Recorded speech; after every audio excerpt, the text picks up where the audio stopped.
aptuveni 2:19 mēs savos sensoros pamanījām, kad Latvijas gaisa telpai no Krievijas puses tuvojas arī lidojošs objekts. Mēs sekojam šim objektam. Viņš pazuda no elektromagnētisko sensoru redzesloka apmēram 20 minūtēs. Indikācijas bija mūsu akustiskajos sensoros, ka tas turpina lidojumu.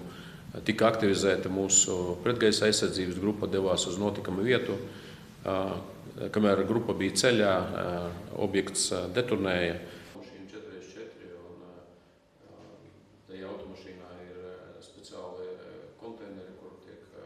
Laiki bija tādi, kad faktiski grupa izbrauc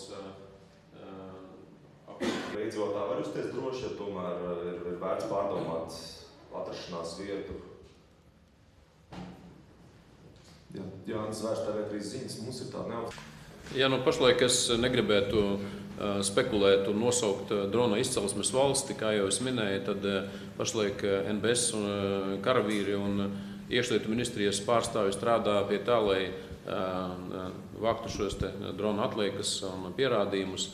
Par cik detonācija ir notikusi, par to mēs esam pārliecināti, jo mums ir attiecīgi informācija no mūsu sensoriem, tad šīs atliekas nav tā kā drons ir avarējis, tas atrodas vienkopus, bet faktiski detonācijas rezultātā sadalījies sastāvdaļās un sastāvdaļas izmētātas pa plašu apvidu. Es neizslēdzu, ne arī varu apstiprināt to, ka tas varētu būt gan Krievija, gan Ukraina kā izcelsmes valsts.